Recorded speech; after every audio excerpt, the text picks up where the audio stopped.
मैं सर्वप्रथम श्रीमान अमित त्यागी जी और श्रीमान चंचल त्यागी जी जो विधायक जी के सुपुत्र हैं, उनने जो यहाँ पर ये व्यवस्था कंटिन्यू करते आज 9 पुण्यतिथि पे उनको यहाँ पर याद करते हुए ये जो व्यवस्था करी है, मैं उसके लिए आपको बधाई देना चाहता हूँ और आशा करता हूँ यह जो कार्यक्रम उनकी पुण्यतिथि का है यह सतत बना रहे, ऐसी मैं आशा करता हूँ। मेरा विधायक जी से जो अपूर्ण लगाव था उसके बारे में मैं ज़्यादा कुछ कह नहीं सकता हूँ, लेकिन इतना जरूर कहूँगा, मैं जब निगम पार्षद बना उन्हीं की कृपा से बना, क्योंकि जब विधायक जी आरएसएस से जुड़े तो मैं भी एक स्वयंसेवक था, वहीं से परिचय हुआ हम लोगों का।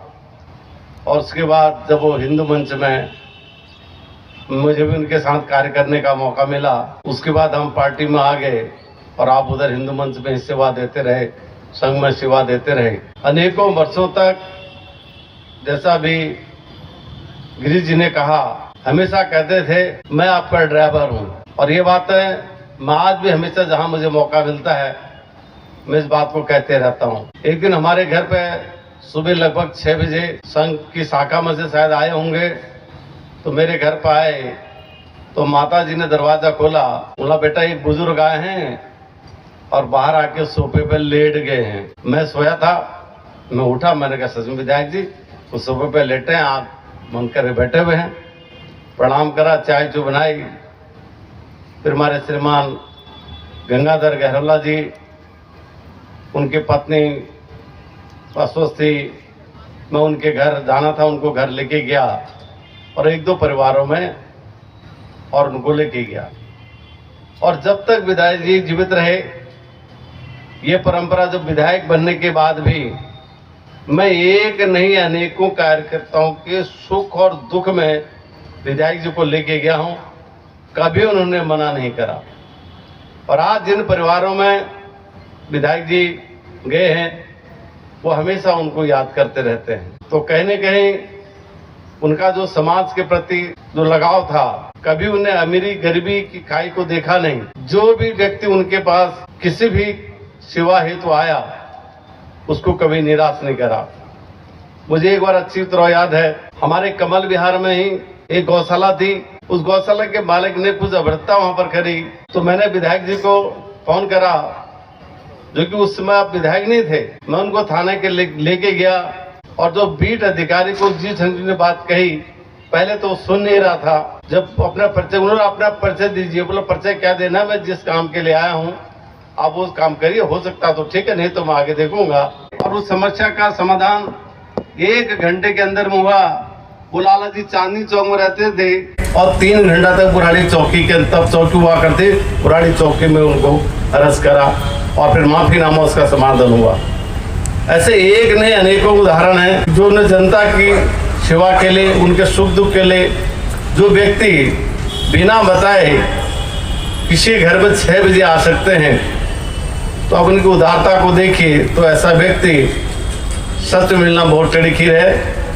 मैं ज़्यादा कुछ ना कहते हुए आज उनकी 9 पुण्यतिथि पर उनको श्रद्धांजलि अर्पित करता हूँ और परिवार को दुख सहन करने की परमात्मा से प्रार्थना करता हूँ। और जिस दिन मनुष्य दिन जिसको कहते हैं, जिस दिन उनका देहावसान हुआ था, 5 तारीख को शाम को उनको दिक्कत हुई, लगभग 7 बजे मेरे पास फोन उनका आया, तो कुछ ऐसा विषय था। उसके बाद हमारा तय हुआ कि 7 बजे हम केनरा बैंक में मिलेंगे। उसके बाद हम राष्ट्रीय कार्यालय के माननीय श्याम जी से मिलना था। श्याम जी हॉस्पिटलाइज थे। प्रदेश कार्यालय आए, सिद्धार्थन जी मिले नहीं, विजय जी मिले। विजय जी के साथ मिलकर हमने नाश्ता करा और मेरी बहन सरोज हॉस्पिटल में एडमिट थी। हम दोनों भाइयों ने सरोज हॉस्पिटल जाना था, तो विजय शर्मा जी का कहना था कि मैं आज बुराड़ी आ रहा हूँ, तो बुराड़ी में आज मैं आऊँगा उधर। उन्होंने मेरी नर्सरी पाई, बोले नर्सरी को घर पर गए, कब चाय पीने में जरूर आऊँगा। योगिंदर चंदोलिया जी भी शांत में थे, पवन शर्मा जी शांत में थे, तो उन्हीं के सामने तय हुआ कि आज हम बुराड़ी आ रहे हैं और बुराड़ी आपके घर में अवश्य आएंगे। तो हमारा जो कार्यक्रम सरोज हॉस्पिटल का था वो कैंसिल हुआ और वहाँ से वापस आए। लगभग 8:45 बजे लेबर चौक पर मैं उतरा। मैं उतरता किन्ना बैंक पर लेबर चौक उतरा, बोला कि प्रवीण जी के घर जाना नंदिनी में, 1 कप चाय पीनी है। तो मेरे से बोला सीधे घर, मैंने कहा सीधे आप भी घर से भाभी जी इंतजार कर रही होंगी। जरा बाकी गिरी जी ने बताया उसके बाद क्या घटना घटी। लगभग 15 मिनट के बाद जब गामा जी का फोन आया, रो रहे थे, फिर मैंने अंकुर जी को फोन करा तो सच पता लगा वो हमें छोड़ के चले गए। मैं उसका चश्मदीदगाह हूँ। शायद पत्नी को पता नहीं होगा मेरे पति कहाँ गए, शायद बेटों को पता नहीं होगा कि वो कहाँ गए, लेकिन वो मेरे साथ थे। और आज भी मैंने 1-2 बार चंचल जी को कहा, मेरे सपने में अक्सर आते हैं। 1-2 बार तो उन्होंने कही, मैंने चंचल जी को वो बातें शेयर करी थी जो मुझे सपने में आके कहते हैं, जैसे कि मेरा दिल से सच्चा प्रेम था। आज जब पुनः उनके पुण्यतिथि पर उनको नमन करते हुए श्रद्धांजलि करते हैं, तो बहुत बहुत धन्यवाद।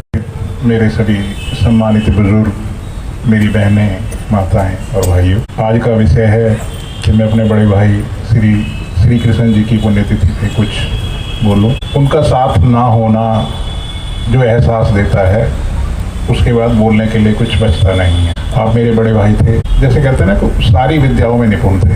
आप समाज की जो सबसे छोटी इकाई है, परिवार, समाज, क्षेत्र, देश, आध्यात्म, हर विषय पे बहुत अच्छी जानकारी और जो ना लोगों का ज्ञानवर्धन करते थे।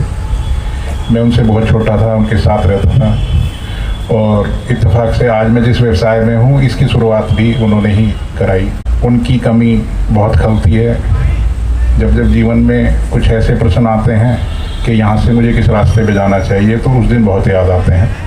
मेरे एक बहुत अच्छे सलाहकार थे। दोहा सुनते हैं कि जननी जने तो भक्त जन, या दाता या सूर, और इससे तो फिर बांझ भली नाहक गंवाया अनुभव। आप में वो सारे गुण थे। दाता भी थे। आपकी इच्छा होती थी कि अगर किसी को कोई दिक्कत है, परेशानी है, तो मैं उसको मदद करूं। और आप सूरमा भी थे। आपके हृदय में डर जैसी कोई चीज़ नहीं थी। आप जब भी कभी समाज में होते थे तो गलत को गलत कहने से कतई नहीं डरते थे। और भक्ति भाव में निपुण थे। आध्यात्म पे जब हम लोग बात करते थे तो बड़ी स्पष्ट मानसिकता पे उन सारी बातों के बारे में चर्चा करते थे। और किसी भी पुण्यतिथि पे पुष्पांजलि अर्पित करना परंपरा का हिस्सा है। उस दिन दुख भी होता है, मगर उस व्यक्तित्व को देखते हुए कभी कभी ऐसा भी लगता है कि आज मैं अपने बड़े भाई, जिनके लिए आज इतने सारे लोग यहाँ उपस्थित हैं, मैं भी यहाँ बैठा हूँ, तो कहीं ना कहीं मन में एक ऐसी स्थिति भी रहती है कि यार मतलब जो ना वो विशेष थे और मैं भी यहाँ हूँ तो मुझे अच्छा लगता। वास्तव में विशेष थे। आपकी उपस्थिति जब भी कभी अपने साथ होती थी तो एक बहुत सुंदर एहसास, और उनके लगाए हुए जो पुष्प हैं आज वो फल दे रहे हैं।